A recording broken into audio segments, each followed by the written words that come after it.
This video is sponsored by World Anvil. This is the next installment in my series where I go through the various aspects of D&D 5th edition and talk about why some GMs might decide to ban them in their games. This isn't my attempt to convince you one way or the other whether you should disallow these features in your game, but instead to get you thinking about your style and whether you want to make these options available to your players. Today, we're talking about feats, because a lot of GMs do ban feats at their tables, or might at least feel tempted to do so.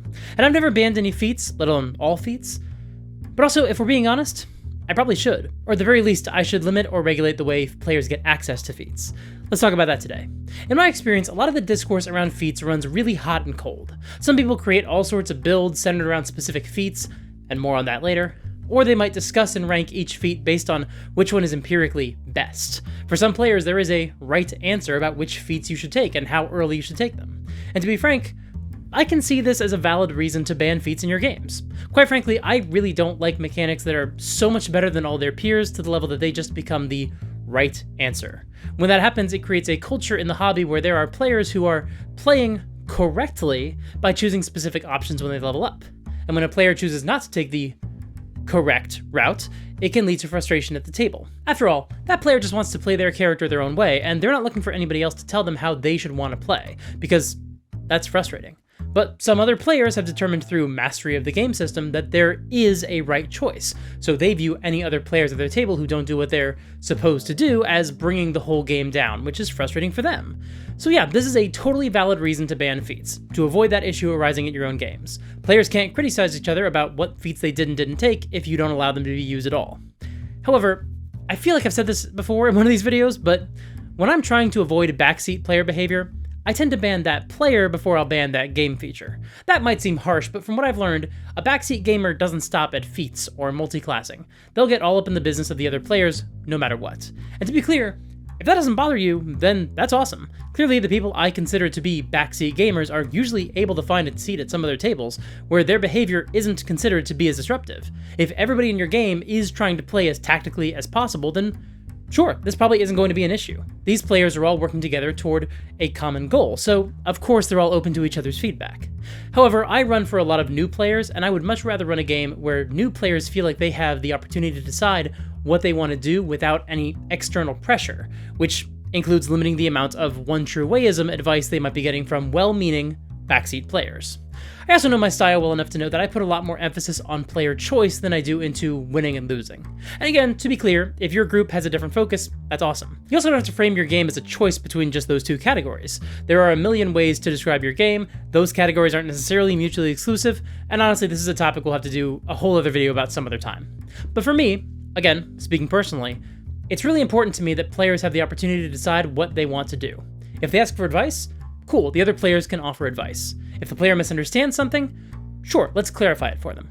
But unsolicited feedback or flat-out criticism of someone for not playing in the most optimal way possible just isn't a good fit at my tables. If someone is a backseat player, then I just won't run games for them, and I'll probably focus on spending time with them in other ways, by going to the movies or playing board games or video games together. Activities where it's a lot harder for a difference in play styles to ruin the fun. I just won't play D&D with them, and that's fine. That's part of how I curate my gaming groups to only include the people that I really want to play games with and run games for. However, even without the question of whether there are right and wrong feats, there's still an argument that feats create a specific experience that you might not be trying to capture in your own games. Matt Colville discussed this in his video about why you might want to, or might need to, say no in your games, and he shares why he first banned feats when he started playing 5th edition. First, he was still imagining them as similar to 3rd edition's feats, which sound like they were a lot more powerful, and some feats are, and we'll discuss that shortly. But then he shares a story of his preferred version of D&D, where your character really doesn't gain a bunch of special powers just from the choices they made at character creation and when leveling up. But instead, they make choices while adventuring and find unique magic items, and no two paladins at 7th level would look the same because the choices they made during their adventure would be radically different. He laments that in 5th edition, you just make a choice off a list with every level up because that makes the game less exciting for him. And this is something he's discussed in other videos as well. It shapes a lot of his design goals. I'm sure it will play a role in the balance between magic items and powers gained by leveling up in the upcoming MCDM RPG. But also, it might not seem like it, but this is a world building preference. I mean, Matt kind of characterizes it that way in his video, so I doubt this would come as a surprise to him, but I want to do my best to help explain here why your preferences for your setting and the feel of your game will play a big role in whether or not you want to include feats in your game. Tulok the Barbarian used to make YouTube videos where he took characters from pop culture like superheroes or video game characters, and he demonstrated how you could build them in 5th edition D&D. Eventually, the toxicity of the fanbase took its toll, and now he focuses on making Elden Ring content on his other channel, and he seems so much happier. I still watch his stuff, even though I've never played Elden Ring. It's great. But of note for this conversation, when he made D&D videos, he would not give the characters any magic items to replicate their powers, because that's out of the hands of the player to determine what magic items they would have. Sure, Thor would obviously have Mjolnir, King Arthur would have Excalibur, Thanos would have the Infinity Gauntlet, but if you're trying to recreate these builds in your home games, you're not in control of what magic items the GM provides for your group, let alone whether they give out a magic item specifically suited to your character. So Tulok would use character options to recreate these powers. And as he proved across more than 550 videos, in 5th edition it is possible for someone to create Mr. Freeze or the Martian Manhunter in their home games by using class features and feats. It's possible for someone to train really hard and become the Mask, despite the fact that his whole deal was literally that he got his hands on a magic item.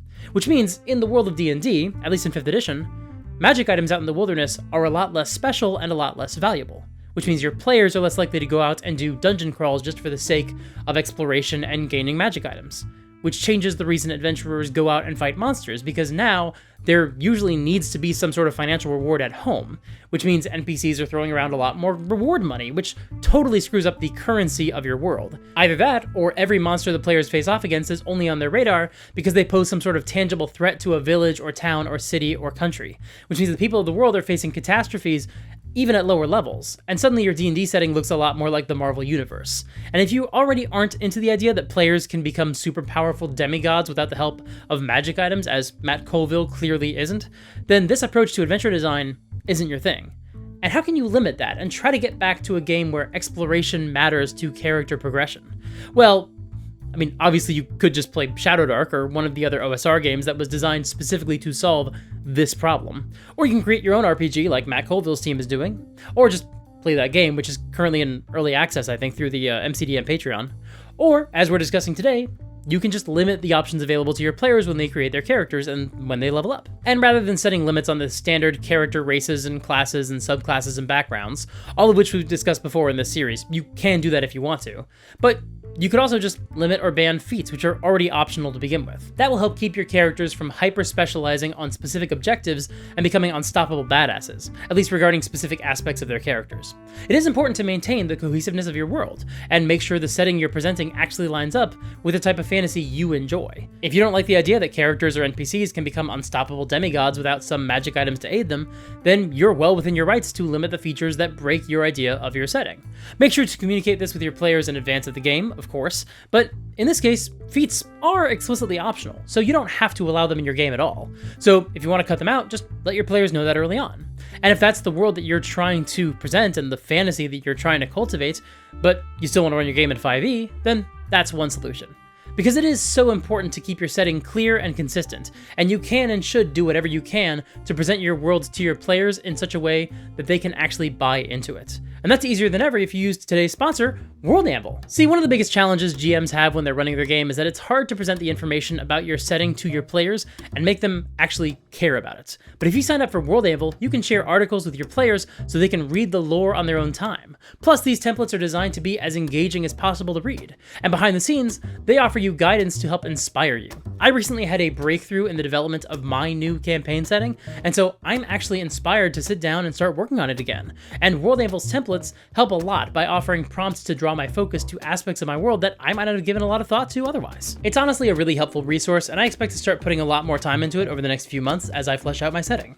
And you can get started on your own campaign setting right now, and Worldamble wants to make getting started as easy as possible. They're offering a discount to the viewers of this channel. If you visit worldamble.com/supergeekmike and use the promo code SUPERGEEK at checkout, you could save 51% off of any annual membership. That is more than half off. That's ridiculous, but it's true. Once again, that's worldamble.com/supergeekmike and use the promo code SUPERGEEK. Thank you so much to Worldamble for sponsoring this video.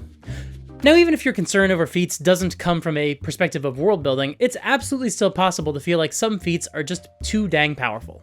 When I was first cutting my teeth on 5e, my GM didn't want to use feats because he did not want our champion fighter to potentially get access to Great Weapon Master. The fighter already hit like a truck full of bricks. We were very rarely in life-threatening danger we couldn't get ourselves out of thanks to his unbelievable damage and hit points. And so the GM wanted to impose a bit of a limit on how much damage the fighter could potentially deal. This was also for an actual play podcast, so our GM probably especially did not want us to blast through his combats too quickly, because the combats had to be dramatic and exciting, not just for his players, but also for an audience. Now, your mileage may vary, but I haven't personally had as many issues worrying about balancing against feats in my home games. Thus, I just don't worry that much about banning or limiting feats. I think this attitude probably does stem from the fact that I've watched so much Critical Role, and so I've seen parties full of players, huge numbers of players, with feats, who were still able to be challenged by larger threats. I've also tailored most of my games, at least my D&D games, to prioritize role-playing over min-maxing. Now, those two concepts aren't mutually exclusive. You can have a game with a lot of role-playing and a lot of system mastery. Like, you and your fellow players might not be toxic to each other, at least I sure hope you're not, but you still play with people who really want to play the most powerful PCs possible. And perhaps you found that the amount of power they have jumps exponentially when they get feats, in a way that is actively making the game less fun in the long run, because it's harder to challenge them.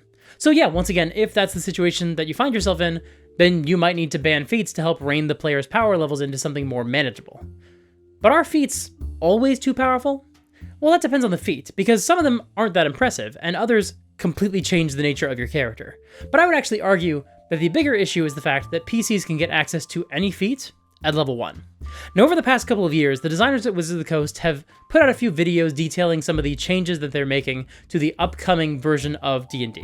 And in one of those interviews, I can't remember which one and I haven't been able to find it, but I believe it was in one of these videos where they were talking about the upcoming 1D&D, Jeremy Crawford explained that the feats in 5e were originally designed so that some feats were only going to be available to higher level characters. They would essentially be level locked. That's also how it worked in earlier editions, at least if I remember 4th edition correctly. This means that there are some feats that, apparently, were never meant to be accessible for a level 1 character. So when a character grabs a feat at level 1, they can unlock some, potentially, very powerful extra features. A first level character with Resilient, or Lucky, or Warcaster is just playing a completely different game than everyone else at the table. Now, originally the only folks who could get a feat at first level were characters who took the Variant Human or Tasha's Custom Lineage ancestries. And if you're a GM who hasn't made up your mind about whether or not you want to include feats, then your issue might not be the existence of feats, but just the fact that they're available at first level. That's early enough that you're still trying to figure out what kind of game your players want and where you should put your energies as a GM, and so you might not love the idea that your players are choosing feats that early in the game before you've had a chance to decide whether you want to use them in this campaign or not. But like I said, it used to be the case that only 2 ancestries got access to feats at first level. And ideally, that was still sort of balanced by the fact that these ancestries didn't get any ability score improvements or very many other features. But as we discussed in my video on backgrounds, it's getting a lot more common for backgrounds to include a feat, usually a specific feat. And so again, the issue here is that the balance is being thrown off. I played in a Spelljammer game for a few sessions until my schedule got so challenging that it literally killed the campaign for everybody, which was a huge bummer. Sorry again for that, fellow players. But of the 3 players, I was the only one who selected a background from the player's handbook instead of using a Spelljammer background. And so both of the other players started with a feat, whereas I did not. And look, I've talked before about how balance isn't a big deal for me. I've talked earlier about how I really try to put together groups of players who don't care about comparing their character sheets to those of the other players at the table. And yet, it is a different story when the game itself is currently set up in such a way to give players a very different experience, for ultimately no clear reason. Now, even before the release of Spelljammer and the other books that give player characters a background feat at first level, it was an extremely common house rule for GMs to just give all of their players a feat at first level. I've never been wild about that house rule because I think it tilts the early game to be a bit more heroic fantasy, and I personally enjoy the fact that the early levels of the game are a bit more low fantasy and a bit more treacherous. I also don't like that most groups wind up with everyone just taking the same couple of feats, because those are the best ones. But at least if everybody gets a feat, that balances the playing field a little. As D&D released new books that added feats at first level to the new backgrounds, it unbalanced the game, so players were incentivized to take the new backgrounds rather than using the old ones. And I liked the old ones. I talked about that in my Worldbreaking video about backgrounds. But that being said, it does look like the new version of D&D is going to include feats at first level for all characters, and other feats that are only available at higher levels. At least that looked to be the case the last time I checked out one of the playtest packets, which was a long time ago. I don't keep up with the playtests for any of these games. I did try to carve out a little bit of free time to playtest Daggerheart when that was having its moment, but then my kid was born 5 weeks early, so that kind of threw a wrench in those plans. But last I heard, it does look like every character in the new edition of D&D will get a feat at first level. And while I still feel like this makes the characters a little bit more powerful than I generally like at low levels, I actually think it wouldn't be so bad if the feats are properly adjusted so some of them are available at higher levels, because that will keep the first level feats from being right answers that your character really has to take if they want to be optimized. And once the new edition is out, and once I have enough free time to check it out, which might not be anywhere near the same time as when the book actually comes out, but my goal is to give the new edition a proper chance, to actually see how it plays as written before I start messing with the rules and adding house rules and the like. Now, another aspect to feats that we haven't discussed yet is the idea of how a feat or a bunch of feats can serve as the backbone for a character. But that's because I'm going to put out another video on Monday to discuss the idea of starting a character with a feat in mind, and using that as the inspiration to build an entire character. So make sure to come back on Monday to see the second part of this discussion, as we focus on using feats as the building block for a PC. But I want to know what you think. How do you handle feats in your D&D games? Do you have any specific feats you choose to ban? Do you give everybody a feat at first level? Let me know in the comments below. And while you're down there, make sure to like and subscribe and ring the bell. All of those things really help let the algorithm know that you want to see more videos from this channel. If you want to support the channel financially, consider signing up for my Patreon or becoming a YouTube member. I also created a Ko-fi account for folks who just want to do a one-time donation instead. You're also welcome to join my Discord server and hang out with other awesome people, and make sure to sign up for my newsletter to get the latest news. Click here to check out my video about a bunch of awesome 5e adventures you could drop directly into your game, and how some of them have some really cool connections to the lore of Shadowdark. Until next time, play fair, and have fun.